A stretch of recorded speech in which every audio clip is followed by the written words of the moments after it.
Praise the Lord. இன்னைக்கு டிராயிங்கான Bible வசனம் பார்க்கலாமா? பண ஆசை எல்லா தீமைக்கும் வேறா இருக்கிறது. 1 தீமோத்தேயு 6வது அதிகாரம் 10வது வசனம். பண ஆசை எல்லா தீமைக்கும் வேறா இருக்கிறது. சிலர் அதை இச்சித்து விசுவாசத்தை விட்டு வலுவி அநேக வேதனைகளாலே தங்களை உருவ குத்தி கொள்கிறார்கள். அதாவது பவுல் தீமோத்தேயுக்கு எழுதுகிறாரு, பண ஆசை எல்லா தீமைக்கும் வேறா இருக்கு. நமக்கு பணம் எல்லாம் தேவைதான், ஆனா அது தேவையா தான் இருக்கணுமே தவிர அதையே நோக்கமா வைத்து நம்ம வாழக்கூடாது. பணம் பணம் பணம் எது எடுத்தாலுமே பணம் இல்லாம எந்த காரியமே செயல்படுறது கிடையாது. அது நல்ல விஷயமா இருக்கட்டும், தீய விஷயமா இருக்கட்டும். தீய விஷயத்துக்குன்னா நிறைய பணம் தேவைப்படுது, நிறைய காரியங்களும் செயல்படுது. இல்லீங்கல் ஆக்டிவிட்டிஸ் எல்லாம் செஞ்சு நம்ம பெரிய பணக்காரன் ஆகணும் அப்படின்னு சொல்லி எத்தனையோ பேர் ரம்மி போய் விழுந்து சிக்கி தன் ஜீவனை இழந்து இருக்காங்க. இந்த மாதிரி பண ஆசை எல்லா தீமைக்கும் வேற இருக்கு. பணம் ஆசை நிறைய தவறான அவசியங்களை நம்ம ஈடுபட்டு கடத்தில நம்ம வாழ்க்கையை நம்ம தொலைச்சிடுறோம். ஆத்மா நரகத்துக்கு போக வேண்டியதா இருக்கு.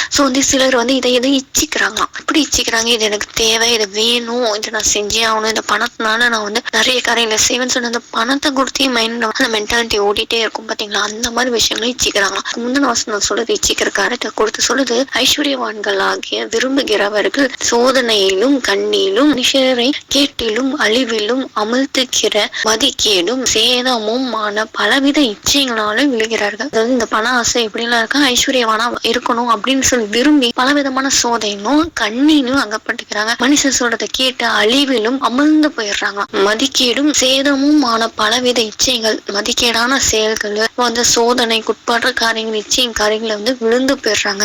இப்படி நீங்க பண ஆசைனாலும் விழுந்து போயிடுறாங்க. இச்சித்து கொள்ளாதீங்க அப்படின்னு சொல்லி பவுல் சொல்றாரு. அதனால விசுவாசத்தை விட்டு வலுவி போயிடுறாங்களாம். அநேக வேதனைகளாலும் தங்களை உருவ குத்தி கொள்கிறாங்களாம். விசுவாசம்னா நிறைய பேர் ஊழியத்திலயும் ஆரம்பத்துல நல்லாதான் இருப்பாங்க, ஆனா கடைசியில பணம் காணிக்க ஃபேமஸ் ஆகணும் அப்படின்றதுக்காக விசுவாசம் ஓட்டத்தை விட்டுறாங்க. பாத்துல விட்டுறாங்க, வழி தப்பி போயிடுறாங்க. ஆண்டவரே வியாபார பொருள்லாம் மாத்திடுறாங்க இல்லையா. இந்த மாதிரி விஷயத்துல வேதனைனா தங்களை உருவ குத்தி கொள்கிறாங்க. பாவத்தின் சம்பளம் மரணம் இல்லையா. நம்ம ஒரு பாவம் செய்யணும், நம்மளே குத்திக்கிட்டு இருக்கோம். அந்த மரணத்தை நோக்கி போய் கொண்டிருக்குன்றது உணராமலே அந்த பாவத்தை திருப்பி செய்து கொண்டிருக்காங்க.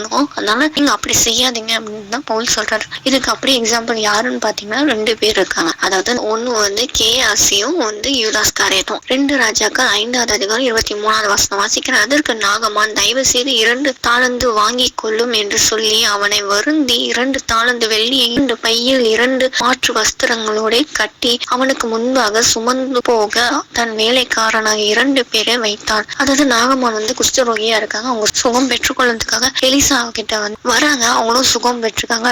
யோர்தான திரும்ப முக்கிய எழுந்ததுக்கு அப்புறம் அவங்க சுகம் பெற்றுக்கொள்கிறாங்க. அப்போ அவங்க காணிக்கை கொடுக்குறாங்க.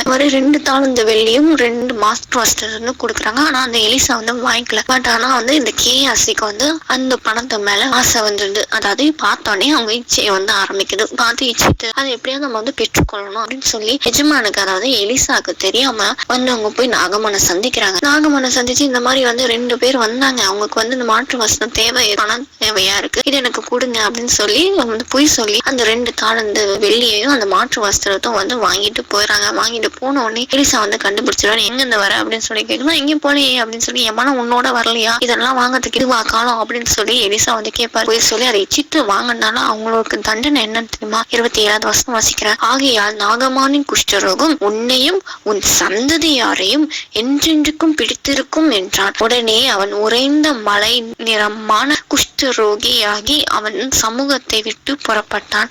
இதை போய் சொல்லி இச்சித்துட்டு போய் வாங்கிட்டு வந்த காணிக்கையினால அவங்களோட விளைவு என்ன தெரியுமா?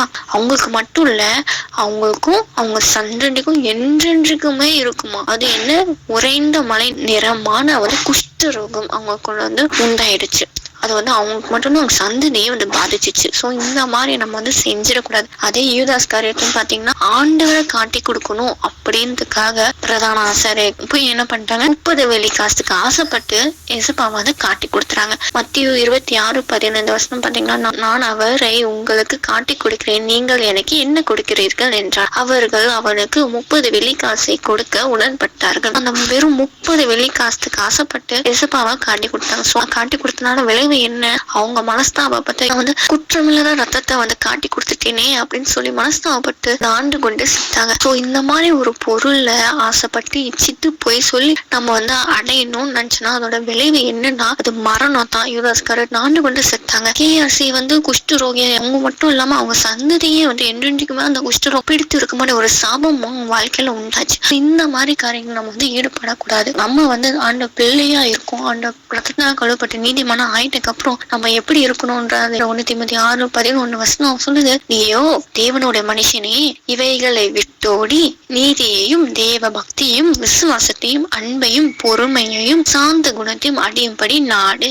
இந்த பண ஆசை, இந்த இச்சிக்கிற காரியங்கள், தீய செயல், பாவ செயல் இதெல்லாம் விட்டு நீயும் தேவ மனுஷனா இருக்க, தேவ பிள்ளையா இருக்க. அதனால இதெல்லாம் விட்டுட்டு நீதியையும் தேடு, தேவ பக்தியை தேடு, விசுவாசத்தை தேடு, அன்பை தேடு, பொறுமையை தேடு, சாந்த குணத்தை தேடு, இவை எல்லாமே அடையும்படி தேடு அப்படின்னு சொல்லி பவுல் சொல்றாரு. நம்மளும் இந்த உலக காரியம், இச்சைகள், சிற்றும்பத்துக்கெல்லாம் விட்டு விலகி ஓடணும். ஆண்ட பிள்ளைகளா இருக்கணும்னா இந்த காரியத்தை நம்ம கடைபிடிக்கணும். இப்ப ஆண்டவர்கிட்ட கேட்கலாமா? எசப்பா, எங்களுக்கு இந்த பாவ செயல்கள்லாம் விலகும்படி கற்றுக் கொடுத்தது கஷ்டப்பா.